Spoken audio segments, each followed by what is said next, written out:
Hey guys, Matt Jones in a relatively small town called Iwakuni, down in the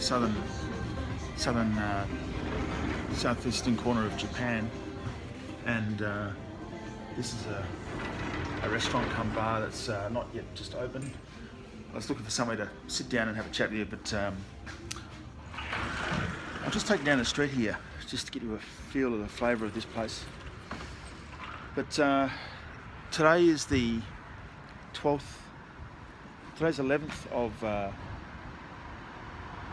today is the 11th, yeah, today is the 11th of February, so that today makes today the 42nd day of this 100 Days to Harvest, exploring the story of friendship between Australia and Korea.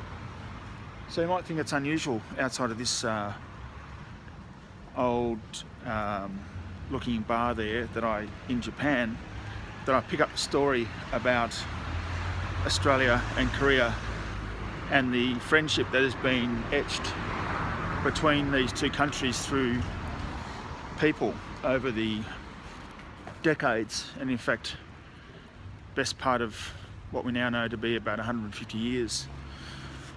Previously we thought the first Australians arrived in Korea in 1889, but as was recently pointed out, 1871 looks like to be the earliest date that Australians came to Korea. But today I want to talk about, I'll come back to our veterans from the Korean War who fought in Korea, and just make a connection with this place here in Japan, this place called Iwakuni.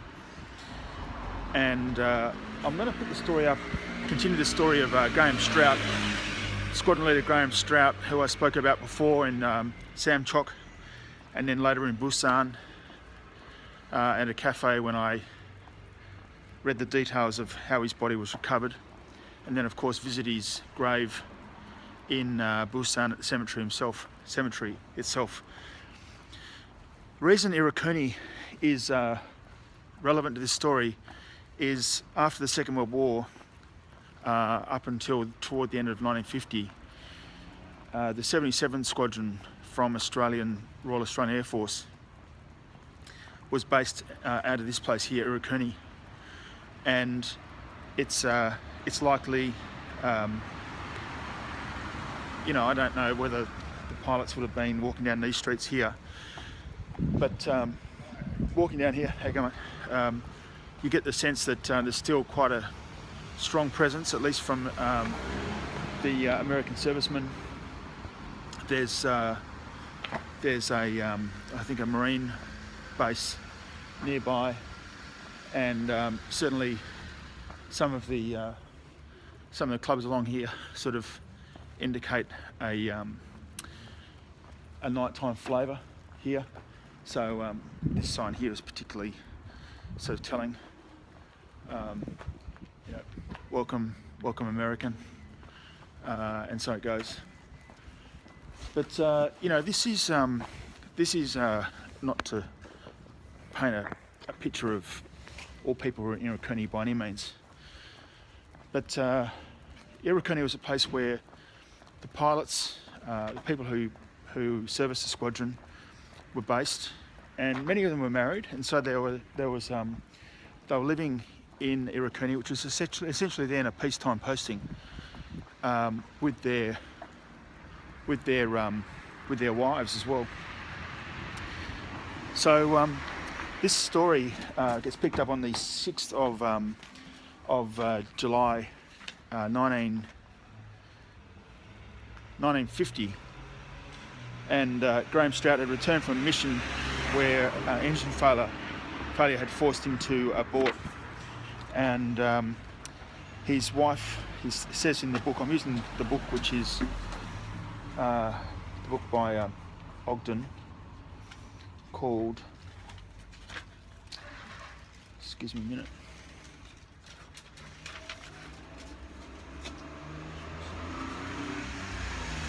there it is.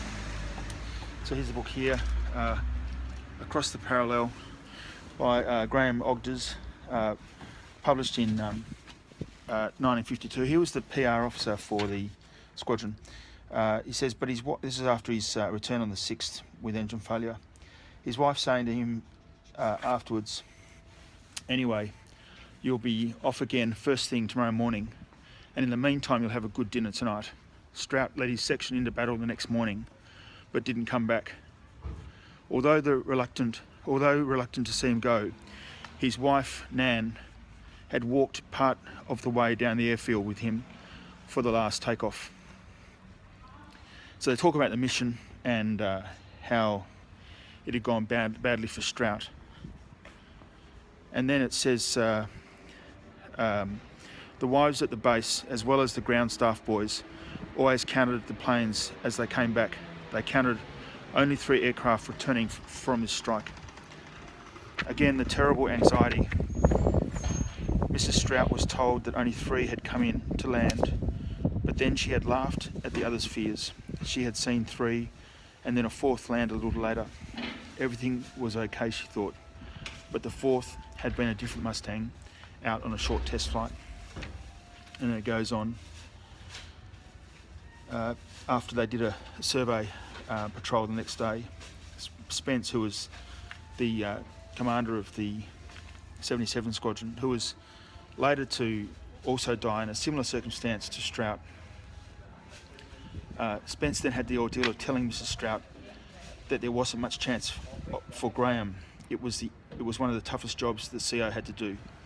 In any normal war, he would merely have to write a letter to someone he most likely didn't even know. But in this war, with wives and families living at the base, you had to face the relatives of the dead men. And that's a little brief insight into this story of Squadron Leader Graham Strout. Again, I'm not singling out him as a particular person that should be remembered more than other people, but I do believe that by telling the story of one serviceman, by remembering one, we remember all of them. And by remembering one and noting that's one of all, it's also pointing to all those who died during the Korean War, not just Australians and not just military people. But today's little story is actually not about the servicemen, it's about the wives and the families of those who died during the war, during their service. And so often when there's remembrance services and the pageantry of Anzac and all those things, people will stand up and talk about the sacrifice made of those people, quite rightly. But there's a part of that story that's missing, that hasn't been told, and that's badly neglected. And that is of the wives, many of who pretty much then just melted into obscurity with a defence force that had almost zero capacity to maintain links with them after their husbands sadly had deceased.